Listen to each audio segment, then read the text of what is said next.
All right, so joining me today, I have a good friend of mine. She's been in a lot of our groups, in a lot of our courses, and also she is a special education teacher, a reading specialist and tutor for the past 25 years. It's Leslie Smith. And Leslie, I also saw you were voted Educator of the Year by the Down Syndrome Association as well. Congratulations. Oh, thank you. Thank you. That was years ago now, but it was a great honor and a ton of fun. 25 years of teaching experience. That's incredible.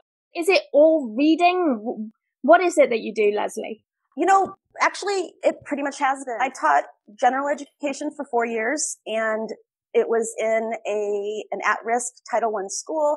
So I figured out very quickly that I wanted to focus on reading and was able to get into a training program to become a reading specialist in my 5th year. And that was wonderful. That was the best job ever. And then I transitioned that into special education, which was a whole great new perspective on how kids learn to read and how they might have trouble reading. And it's been my passion from day one. I think that's why I even became a teacher. So yeah, I'm a special education teacher, but my favorite part of it is teaching kids how to read, especially if they're having trouble. That's awesome. See, I didn't know that reading specialism was a thing, but I'm so excited to hear that. So the reason I wanted to talk to you today is that you've created a course to help parents teach their young children to read. Is that right? This particular course is how to help teach parents how to make sure their kids are ready to read so that they're ready for the reading instruction that comes when they go to kindergarten. I have a whole list of them ready to go and one may come down the road that is actually how to teach your child how to read. That would be the next logical one. But this one is How to Raise a Reader, Reading Readiness Edition. So it's how to help parents make sure that their kids are ready for the reading instruction that comes with kindergarten these days. So this is for very young children. This is like pre-K and below. Yeah, like 3 to 6 is perfect. But the reason I call it reading readiness is because in special education, I found that if kids are struggling to read, it's because some of those components of reading readiness are not there. So it's also for anybody whose kids are struggling to read. And that could be anybody up till 8 or 9. So it's sort of the foundation for what kids have to have before they can benefit from reading instruction. So it's not just you throw a book at the children and say, read that. Some of them, yes, but not usually. I know I was talking to you a little earlier about my kids, and I said like I didn't really understand the issues with reading because my first 2 children, my daughters, they just picked up books super quickly. And my youngest daughter, I was starting to get a little bit worried about her reading. And then she started playing this video game, Animal Crossing. And the characters are little animals and they talk, but they talk gibberish and the words come up on the screen. And she suddenly started reading because she just wanted so much, I think, to see what the animals were saying. So I never had an issue. But now my son, he's hard to get him to sit down with a book and read. And now I think I get it. So I was wondering, do you have tips for parents like me who just have a hard time getting a kid to sit down and read a book? Actually, now that you say that, that sounds like a really good mini course that I need to put together. Offhand, the first thing is I do have a blog post that's on the blog that's something along the lines of how to get your kids to read more or what to do if your kid doesn't like to read. So I've got a blog post on the blog, afamilyofreaders.com, that addresses that. And then the other thing is on my Pinterest account, I very quickly figured out that I needed a board for books for boys. And that sounds a little gender biased, but it's a reality. Busy boys are harder to pick books for. If the book very active, suck them in, then they're just not going to do it as naturally. I noticed something.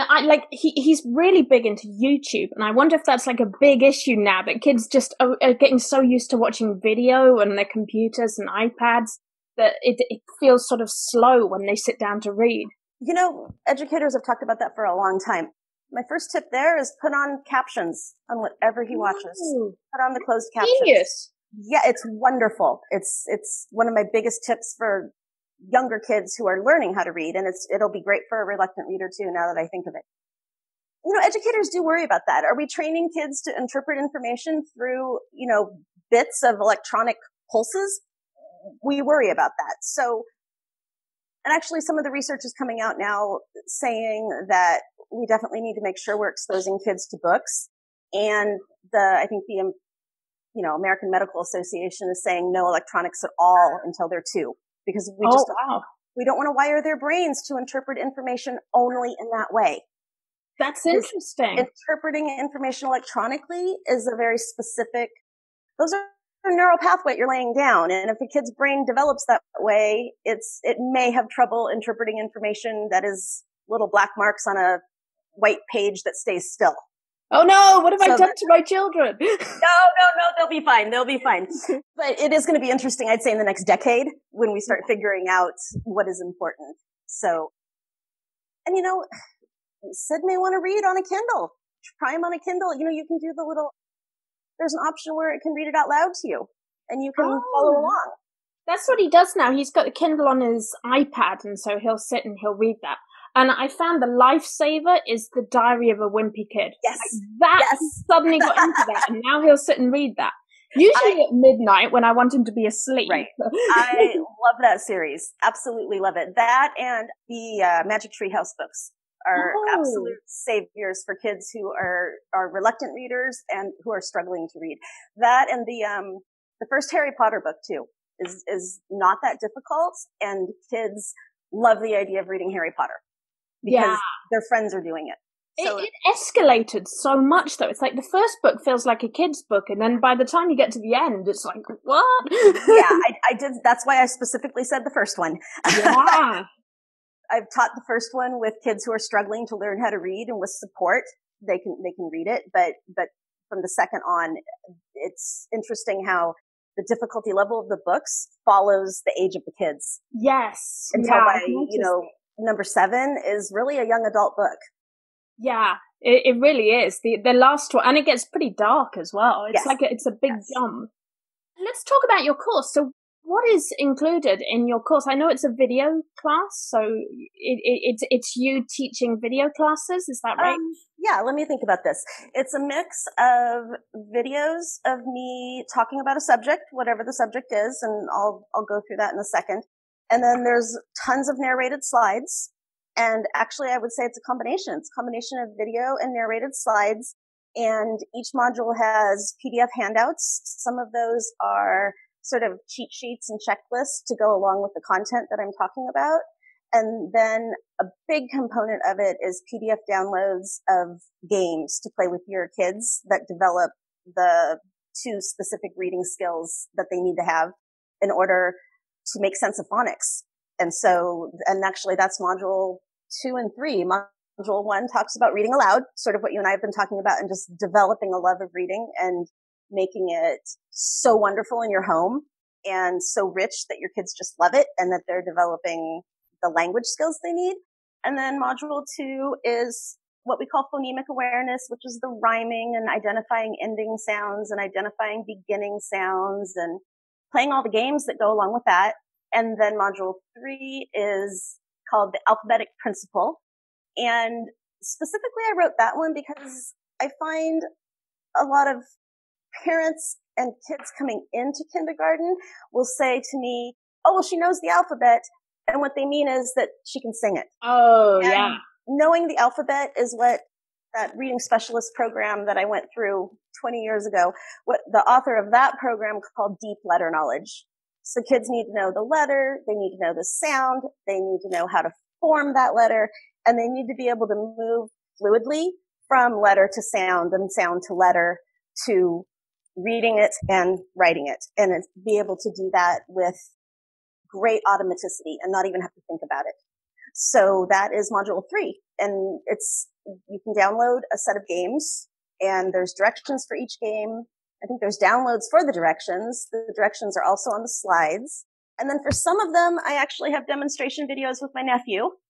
Oh, sort of see me, I talk in the videos about how, I'm providing the games and providing directions, but the reality is you're going to follow your child and do what they need. And so the videos give me a chance to show that.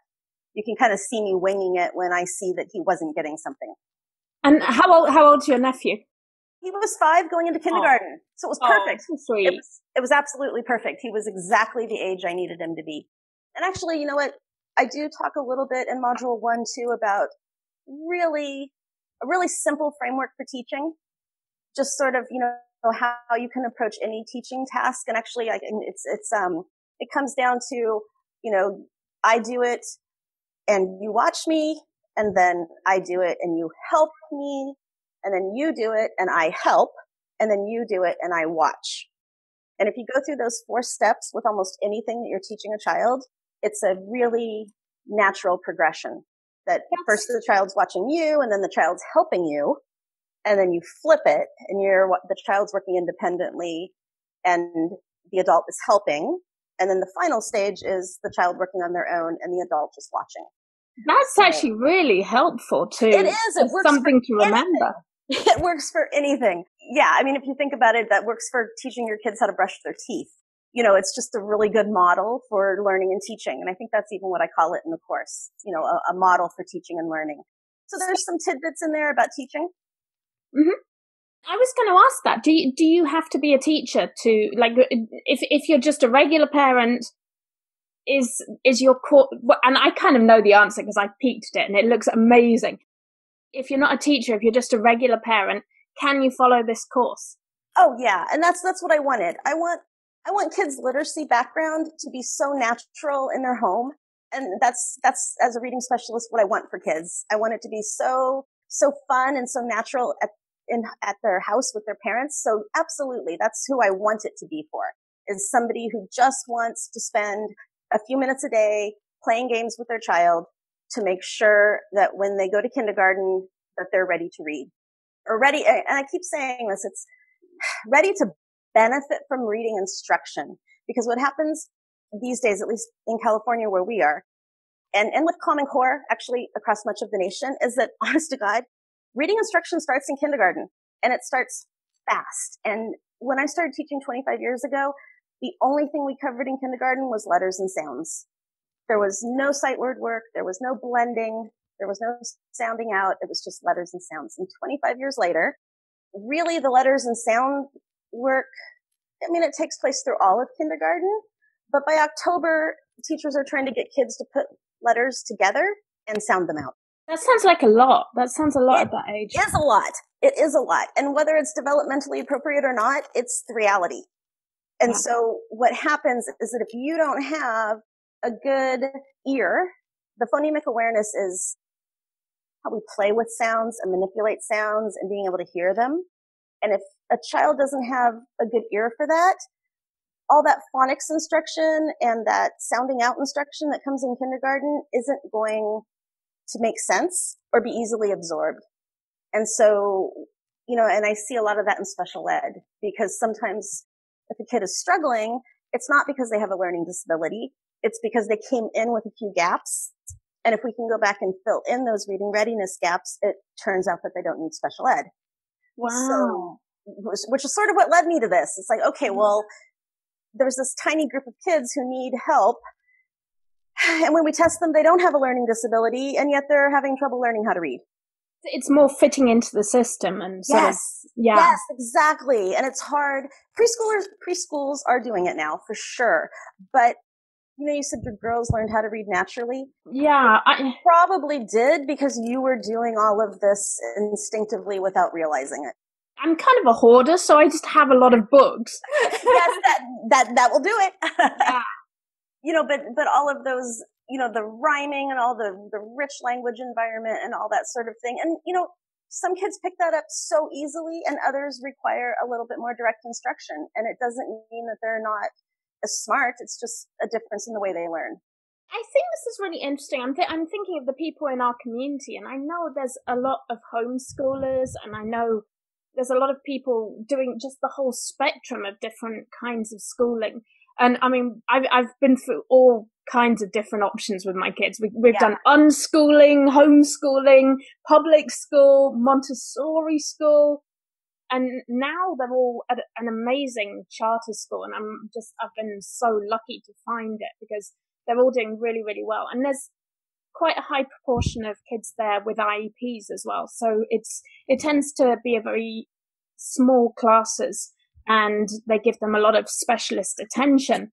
But I love now that it's kind of a hybrid what they do. So they go to school 3 days a week and then they're at home 2 days. That and sounds perfect for many people. I love it. I really do. I feel like they're not pushed too hard, and they also get kind of a lot of downtime at home to work on their own projects. So I love that. And I think there's a lot of people in our community who homeschool, especially because I know in like our treasure hunting group and the curate group, a lot of people are kind of entrepreneurial. So they're working for themselves and they're also homeschooling and taking yes, it fits together. So I think this is a really empowering thing, giving parents this, it's kind of like a head start to give their kids some of these reading readiness skills before they get to kindergarten, whether they're going into a public kindergarten, whether they're going into a charter school, or whether they're just going to continue homeschooling. I think what you're doing is absolutely incredible. Well, thank you. And that's really what it is. I had been thinking about it in terms of public kindergarten because I teach at a public school. But over the years, I have developed a real respect for how important homeschooling is for some kids. It is such a good option for kids, and it's such a good option for some kids with IEPs.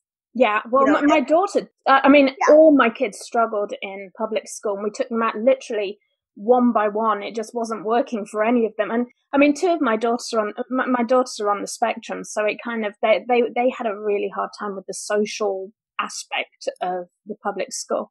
And that is the type of child, I think, who I've seen a homeschooling blend work really well with. I've had a few kids, this has nothing to do with reading readiness, but I've had a few students who, as they approach middle school, their parents put together a blend of, say, like a couple periods of class at the local middle school, and then they go home and they do my district's online option. Fantastic. But, they say they went in for band and PE. Because band was their passion and they could be successful, and PE is, or maybe an elective. Maybe I was going to say PE is a great opportunity for social interaction, but not always. So maybe they're elective. They go in for painting and they go in for band, and then they go home and they're able to decompress and do whatever therapies they need, and then finish up their day with our school's virtual option. So yeah, actually, I think that is exactly the kind of kid that homeschooling can be perfect for. That leads me on to sort of thinking about online teaching. And I think this is such an interesting topic, and I'm so fascinated with the idea of how much you can learn online. And I mean, I think it's wonderful that you've put together this course. So I wanted to ask you about that. I kind of wanted to shift to how you came to putting this course together, the process of doing that, because I know there's a lot of people watching who are kind of interested in putting together their own courses, like whatever topic it is, whether it's salsa dancing or childbirth or whatever. I'm kind of curious about your thoughts on online courses and just how you came to that. And I'm so glad that there even are online courses now. It's such a great field, and it gives people so much opportunity to learn things that they never would have had the opportunity for, even 10 years ago. I always wanted to teach this class. Actually, very early in my teaching career, I was going to write a book to help parents help their kids learn to read at home. And, in the mid 90s, publishing a book meant a book proposal and get an agent and hope to sell it. And it was just too much of a huge job. And so that just kind of got set aside. I did actually teach a handful of sort of workshops in my district's adult ed. And I would do like a one-night workshop with a lot of this information. And I kind of did that over the years. But, we became Amazon sellers like 3 years ago. I was thinking about this almost to the day. I think we sent in our first shipment on May 24th, 2015. And very soon after we became Amazon sellers, I found the bundles course and found you. And that was like just so me. I mean, putting products together and curating them and figuring out what goes together. I loved it. And I also knew that I wanted to sell educational products and put together bundles of educational products. So really we learned so much of our Amazon learning curve was on educational bundles. Some of them worked beautifully. Some of them sold, but took forever. Some of them didn't sell at all. Some of them are still going now. And I hope to promote them on the blog. So I never, even when we were doing the entrepreneur thing and edging into Amazon, I was still thinking reading product, and then I get probably like everybody else, or I don't know, maybe everyone else was doing it sooner. I started reading blogs and realizing that I was following these ladies who had blogs that were fascinating, and, they'd be on cooking or they'd be on different aspects of family life. And I'd had a couple brand names in mind, and a family of readers had always been in the back of my mind as a brand that I wanted to develop. And I actually don't think I can trademark it. I've looked into that, but I can. And that's your brand, a family of readers. For now, yes. We'll see. I love that. What that morphs into. But yes, that's the blog, and that is the brand, and that's our store on Gearbubble, and that's my Pinterest name. And I can't get it on Instagram. I'm going to have to come up with some variation of it. But anyway, as I was exploring this blog world, I was also taking courses from you and from a couple other people for Amazon. And probably a year ago, it just all came together, and it was like this huge, I don't have to write a book. I'll make a course. And actually, I probably will put it in book form someday, now that we have Create Space and all that. Yeah, so it was almost like a combination of what I had been interested in and passionate about for 25 years, and then the technology kind of came. I think we're in a wonderful place now where we have, especially with Amazon. I mean, like we have just options to develop and it kind of goes back to the idea of this independence, that you can build your own business, you can homeschool your kids, you can do all these things that before you needed so many people, and all these barriers to entry have just sort of dropped down. So now you can publish a book. I mean, someone in our Create Space group said they'd published 70 books in a day. I think I read that. And I talked to someone else who said she'd done 40 in a day. I interviewed Kelly a few days ago, and she said she averages 40 books a day. So I was just oh my gosh, blown at that. And, and I have the templates, and I have so many ideas, and I don't even have one up yet. So, but I will this summer. Too many things to do. I know. And I think that can be another thing. I mean, obviously you're multitasking so much. You teach, and so you have a proper career, and you're also an entrepreneur. I know you're in Cultivate, and you were working. You put together this course. You have so many amazing things going on. Do you find that overwhelming, or do you find it all kind of fits together really well? Usually it all fits together really well. It can get overwhelming. My husband handles tons of it, most of the shipping. Actually, I created the content for the course, but my husband in his corporate career was a programmer, and he built it. He's the one who figured out how to put it on WordPress. And starting with the blog, let's start with the blog. He was the one who figured out how to create a blog. I may have gone out and found, the blog post by somebody that said how to do it, or I'd find an article and send it to him, or I'd say, hey, I spent $40 on this little mini course, go see this. But he was the one who actually did the infrastructure of the blog. I could never have done that. Or if I had, it would have been really expensive and really time consuming. So that helps, actually. So I have my own Isaac. I don't have to do the tech. If I had to do the tech, this wouldn't be happening. It helps a lot. Yeah. I mean, I suppose if I didn't teach during the day, I could, then I'd have the time to really put into it. And then when we decided to make the course, which I knew I wanted to do last summer, same thing. There's lots of information out there, and I purchased a couple little courses here and there, and would pass the information on to him, and he'd do his own research, and he had done some website development in the corporate world. But that process of building the course, the actual programming, I didn't have to deal with. I would type up my content in a Word doc almost, and then hand it off to my husband, and he would get it onto the slides and do problem solving and troubleshooting that I can't even imagine trying to cope with just because I don't have that background. That helps a lot. It also helps that I don't have to do Amazon shipments. I do like to do the packaging. I love wrapping the bundles, and I love making sure that they're beautifully wrapped so people are really happy with their product when they get it. But he does all the shipping, and I don't even know that I know how to do an Amazon shipment right now. I think it's probably moved on, and I know what much the same. Is. It doesn't change that much. But I did the listings. I love to write my bullet points. I love to write. So any of the writing is definitely me. So it helps that the tech stuff is completely taken care of by my husband. And it's funny you say that, because I think that kind of is what's so important. I feel like I keep thinking about what are the key skills you need as an entrepreneur, because I'm always sort of teaching courses and making videos. So I'm always sort of thinking like, what's the best way to teach people entrepreneur skills?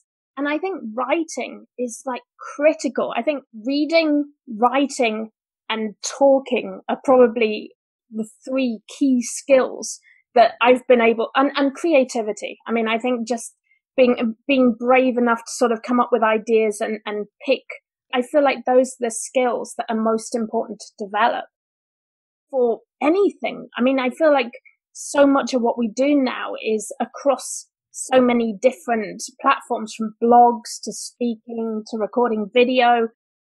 And I think it's funny because we're talking about reading, and I think that's so important, just those skills of reading and writing and talking and creating. The creativity is really important in your own niche too, because the fact that I have stayed in my niche with my passion is what makes the creativity part easy. Mm-hmm.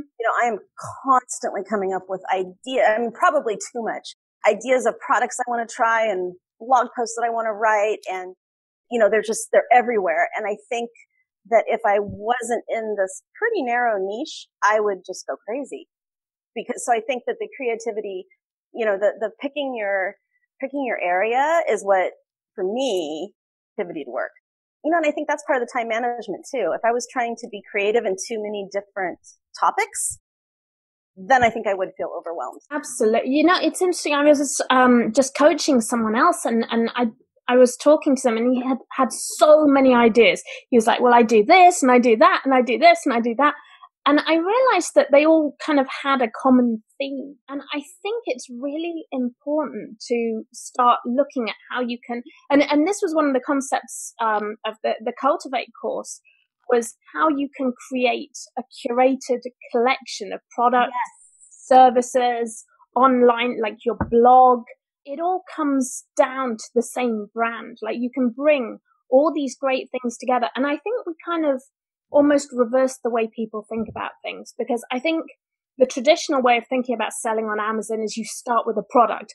Okay, this is my product. I want to sell it. Who do I sell it to? And I feel like for me, I've turned that around so that now I start with an audience. Like, who are my people? Who are the people I want to work with? Who do I like? What interests do they have? What are their hobbies? And then I kind of focus on that, and then offer them all the different products, whether it's software or books or t-shirts. Because now it seems like making products is kind of easy. That's the easy part. Yes. It's finding the audience and marketing to them that's the more challenging part. But if you can find a niche that you love, like you obviously have, or that you have a lot of experience or knowledge in, then it just becomes so much easier. Like, do you find that? Absolutely. I pretty much do the same thing all day long. It's just in different settings. If I'm teaching a reading group, or I'm writing IEP goals about reading, or I'm coming home and designing mugs that have funny sayings about reading on about reading on them, or I'm going through our Amazon listings and improving the writing and aiming the bullet points towards our audience better. And, I think that was why the Cultivate class appealed to me so much, because it was that whole idea of bringing all of it together under a brand that represents you. Right. Those first few classes are about figuring out who you are and where your strengths are. And the great thing about that is I already knew that in early December. So those first few classes were just very affirming and reassuring. And I was kind of like, okay, let's go. And then we started moving into the, building an audience, which is exactly where I am now. And then, that's cool. Yeah. And then actually what had happened is we spent all of last summer working on the course and building it, the slides and the tech. And then school started. Oh. So it sort of got suspended at this 90% done stage. And then fourth quarter started, and we have probably half a dozen bundles that we've sold for 3 Christmases in a row. And we know that they're going to be doing that. And that doesn't have anything to do with reading. Those are just bundles that sell during fourth quarter. And then the Cultivate class came, and it was like, it just completely refocused me, because it sort of reminded me, oh yeah, this is what I want to do. And I have it 90% done. so it was helpful. I'm glad it helped. It was, oh no, it was sort of a shot in the arm. And yeah. it definitely reminded me. It really was that, oh yeah, this is what I want to do. And it's almost ready. So it's always that last push. Oh, yes. It's always like the hardest part to just it is. And then knowing, I would say to my husband, like, you know what? I need to be ready to put out a sales page. I need to be ready to put out a sales page. And both of us would be just not quite ready to do that. Just one more thing we wanted to check, or one more pass through to make sure that there were no glitches. That making that final launch decision is nerve-wracking. Launching can be challenging. It can be tough. It's scary as well. It's like, okay, everyone on standby. We're launching. Here we go. Right. Well, and I'm really doubling back too and building the audience after the fact. So I am sort of out of order that way. Most of the people who are teaching this say build your audience first. And I had the blog ready, and there's definitely a handful of posts up there, but what I'll be doing this summer is marketing the course concurrently with building out the blog and building an audience. And so, are you thinking the blogging is going to be your sort of primary audience building plan? Are you looking at any other kind of social media or anything else? Is that sort of your primary goal? Yes, I think so. With the knowledge that I have now, I know that there's lots of other ways to do that though, and I need to be looking into that. I do think that I've got pretty robust Pinterest boards going. Oh, awesome. That's great. Yeah, I'm happy with that. But again, you know what? It's all about stuff that I love. So, every one of my boards is things that I could spend a whole evening surfing Pinterest and filling up the board. And I'm perfectly happy doing that. Books for boys, gifts for readers, how to help a struggling reader. Those are all boards that I have. And so I use Board Booster so that, the pins drop throughout the day. Oh, cool. Yeah. And that is, my pins are definitely starting to circulate more, and I definitely get hits through that. And everything I've learned about Pinterest is that just compounds over time. It's like compound interest. It can be so overwhelming. There's so many channels. Like I talked to one lady at ASD in March, and she said she gets most of her traffic through Reddit, which just blew my mind. Oh, wow. Everyone I talk to says, oh, Reddit. I'm kind of experimenting with marketing on Reddit at the moment, and I'm using paid ads just because they scare me. The people on Reddit I find it quite a scary place to market. But for me, Facebook groups, and I was really excited this morning listening to the Facebook Developer Conference, because Mark Zuckerberg said groups are becoming the central part of Facebook, and he wants to keep promoting that. Oh, good. So I found that really exciting, because Facebook groups for me have been just incredibly powerful in building an audience. In our Create Space group this week, we got 72 people organically. I was just like, oh wow. Just haven't even taken the course. Sorry? And they're not in any of your courses. They just in the group. Completely new people, completely fresh people. And I think it's to do with keywords. It's to do with how many keywords and what keywords you have in the name of your group. And if you have good keywords in there, people just find you organically. So I've been really excited by Facebook groups. Like, that's really how I've built my business. But the problem is, it's like there's so many options. Like you go into Instagram, and I was doing a lot of Instagram research for Cultivate, and I found Instagram still takes a lot of time. And it's like you can't spend all day doing Instagram and Pinterest and Facebook. It's like you kind of have to pick the place you feel comfortable and where your audience are. And it sounds like Pinterest is really working out really well for you. I think so. And you know what? Everybody who I've listened to says pick one or two and focus on those. Do not try to do all the social media. And Pinterest is definitely where my audience is. I mean, it's women, it's moms, it's perfect. It's really easy to make beautiful pins, about reading topics. And then I was already on Facebook anyway, and I already enjoy participating in all those groups that have to do with different interests of mine. So those are the two that I'm definitely going to focus on. I have a page, and just from running just minimal ads, I think we've got like 100 likes. Oh, awesome. Which is like such a tiny early milestone. But I definitely want to do groups because I think the discussions could be great. I think a group about reading readiness would be amazing. I think a lot of people would love that. Yeah, I got to think about a title and how do I fill that up with people? And I got to think about all that. But I at least have a family of readers page, and I've got all kinds of neat things to post, and people are starting to engage a little bit. So we'll see where that goes. So exciting. So is your course available now? If people want to sign up for it, can they jump on that right now? Yeah. It's afamilyofreaders.com, and there's a drop down in the upper right hand corner called courses. And if you click on that, it'll say how to raise a reader, Reading Readiness Edition. And that takes you to a sales page. Actually, I love that sales page. We experimented with some new colors and design, and my husband came up with a new design template for that I just love. So afamilyofreaders.com, courses drops down to a sales page, and it's $97, and it's, oh my gosh, I need to add up. It's such a bargain. I've taken a look at it, and it's really, really high quality. It's so well researched, and I'm so happy to hear that. Yeah, and I love the activities as well. I love that you put that in there. I think that there's just so much in there. And what I'd like to do is add to that over time and send out little bonuses and upgrades to people. As I come up with different activities, I think that'd be a really nice way to make it have extra value for people. That they get what I came up with this time around, but that I keep adding different little upgrades as we go along. So the sales page is up. The sales page is up. It's $97, and you get, you've signed in, you can see it's all there. You've got the 3 modules to click on. The downloads are there. And and I'll be thinking about what I'm going to do with the Facebook group. Awesome. It sounds like you've got a really exciting year ahead. I think so. I think 2018 is going to be great. I'm really looking forward to fourth quarter. If I do a good job this summer monetizing the blog and I want to do Amazon affiliate links and to my own products and also to other products that I think are worthwhile.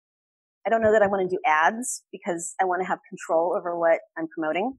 It's really important to me that I don't promote something that I don't really think is a really good product. Yeah. Especially with education as well. Yes. And so if, affiliate links are great. I can choose the product that I make an affiliate link for. So I think aside from marketing the course, I think if I do a good job monetizing the blog this summer, the fourth quarter could really be great with that. And then we've also got a store on Gear Bubble where we have like reading related mugs. And those are fun. I love those. I saw your mugs. Those are so cool. I get a total kick out of I get a kick out of it every time I come up with a good one.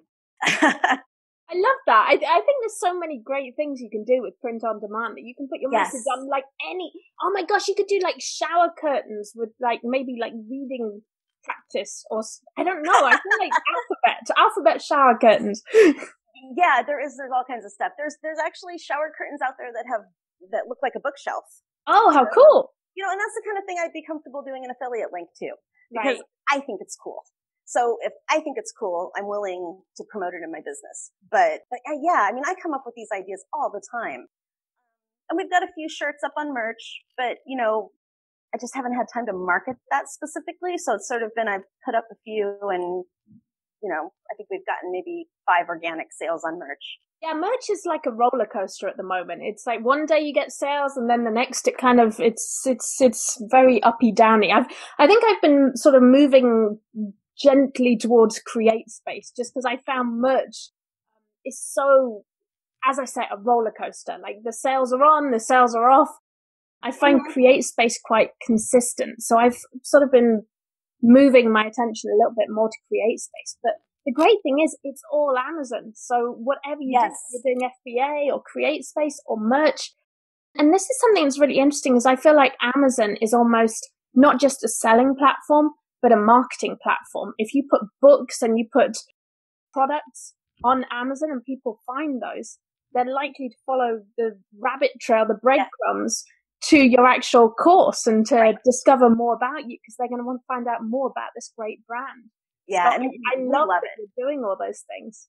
Yeah, and the good thing is I found that with merch, actually I used your YouTube video to do the resizing. I've even had to go back to the video a couple times to get the numbers and then go to the resizeimage.net. Yeah. So I used your YouTube video for that.